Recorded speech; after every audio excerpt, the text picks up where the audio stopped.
محمد کی محبت دین حق کی شرط اول ہے، اسی میں ہو اگر خامی تو سب کچھ نامکمل ہے۔ تو ان کی محبت کو ہمارے اوپر لازم کیا گیا۔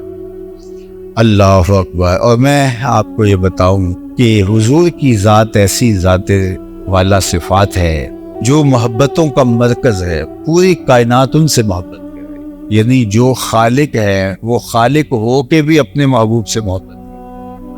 اللہ اکبر۔ اپنے محبوب سے محبت کرتا ہے خالق ہو کے، اور فرشتے بھی حضور سے محبت کرتے ہیں، انسان بھی حضور سے محبت کرتے ہیں، جن بھی حضور سے محبت کرتے ہیں، حتیٰ کہ جو سینوں میں دل نہیں رکھتے ان کو بھی حضور سے پیار ہے، ان سے بھی الفت کا ربط و رشتہ ہے۔ جبریل امین جب سورہ الضحیٰ لے کر کے حاضر ہوئے تو مفسرین کے بقول 40 دن کے بعد وحی کا سلسلہ دوبارہ شروع ہوا تھا۔ جو وحی کا انقطاع ہوا وہ 40 دن تک رہا، جس کو فترت کا زمانہ کہتے ہیں۔ تو 40 دن تک جبریل آئے نہیں تھے۔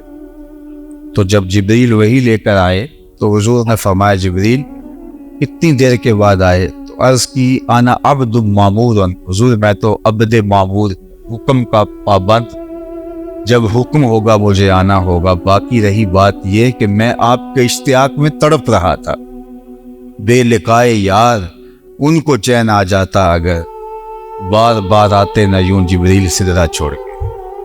تو حضور کا اشتیاق ان کے سینے میں، ان کے دل میں۔ مسلمان تو خیر ٹوٹ کے محبت کرتے ہی کرتے ہیں، لیکن آؤ تمہیں میں ایک انوکھی اور البیلی کہانی سناتا ہوں محبت کی۔ امام بخاری نے اس کو نقل کیا ہے، اور امام سمہودی نے الوفا کے اندر اس کو بڑی تفصیلات کے ساتھ بیان کیا کہ حضور مسجد نبوی میں تشریف فرما ہوئے، خطبے کا بھی آغاز ہی ہوا تھا کہ ایک جانب سے رونے کی آواز آنے لگی، اور رونے والا اس درد سے روتا ہے کہ لگتا ہے کہ اس کا کلیجہ پھٹ جائے گا۔ صحابہ دائیں بائیں دیکھتے ہیں لیکن رونے والا دکھائی نہیں دیتا، لیکن اس کی آواز صحابہ خود روایت کرتے ہیں کناقۃ الخلوج، جس طرح اونٹنی کا بچہ گم ہو جائے اور جس طرح وہ چلاتی ہے اور چیختی ہے، تو رونے والے کی آواز کچھ اس طرح سے تھی۔ پھر دائیں بائیں دیکھا تو کوئی رونے والا دکھائی نہیں دیتا اور سب حیرت زدہ ہے، حتیٰ ارتج المسجد، یہاں تک کہ جو مسجد ہے وہ گونجنے لگی، اور عجیب کیفیت ہے اس کے رونے کا شور مچا ہوا ہے، اور مسجد گونج رہی ہے، اور اس کے درد سے سینوں میں دل دہل رہے ہیں، لیکن حیرت یہ ہے کہ رونے والا دکھائی نہیں دے رہا۔ فنزل النبی صلی اللہ علیہ وآلہ وسلم عن المنبر، حضور ممبر سے نیچے تشریف لائے اور ایک سمت چلے۔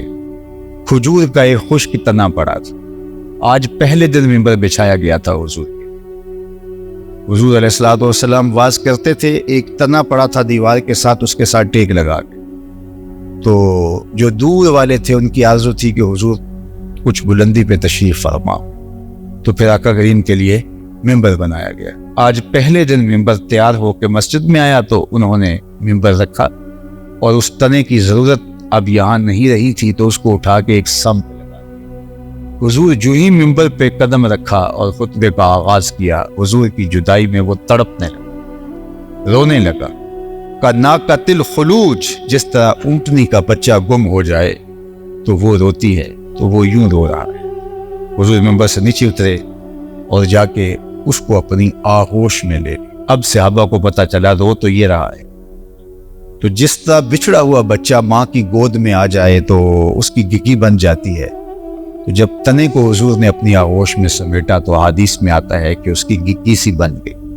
پہلے تو چیخ رہا تھا، پھر ہچکیاں لینے لگا، پھر حضور اس کے اوپر اپنا شفقت کا ہاتھ پھیرتے رہے اور اس کی ہچکیاں بتدریج سسکیوں میں تبدیل ہو گئی۔ پھر اس کی سسکیاں بھی تھم گئیں اور وہ خاموش ہو گیا۔ حضور نے اس سے کچھ کہا اور واپس ممبر پہ تشریف لے آئے۔ صحابہ کی آنکھوں میں سوال چمک رہے تھے کہ یہ ماجرا کیا ہوا؟ کبھی درخت بھی روئے ہیں اور درخت بھی خشک، درختوں نے بھی کبھی انسانوں کی طرح چیخو پکار کی ہے، یہ ماجرا کیا ہوا؟ یہ تو انہیں سمجھ آ رہی تھی کہ یہاں سے اٹھا کے وہاں رکھا تو جدائی کا صدمہ گوارا نہیں کر پایا، لیکن درخت بھی کبھی روئے ہیں؟ اللہ کے محبوب علیہ السلام نے صحابہ کی آنکھوں میں سوالات دیکھے تو خود ارشاد فرمایا لو لم افعل ہاکذا لحن الی یوم القیامہ، لوگوں میں اگر یوں ممبر سے اتر کے اپنے عاشق زار کو یوں تسلی نہ دیتا وہ قیامت تک روتا ہی رہتا۔ اللہ تو یہ ہے درخت اور خشک تنا۔ رومی نے کہا تھا نا اس تنے ہنانا در ہجر رسول زار می نالت چوں ارباب عقول، وہ عقل مند لوگوں کی طرح ہزاروں کے تار ہو رہا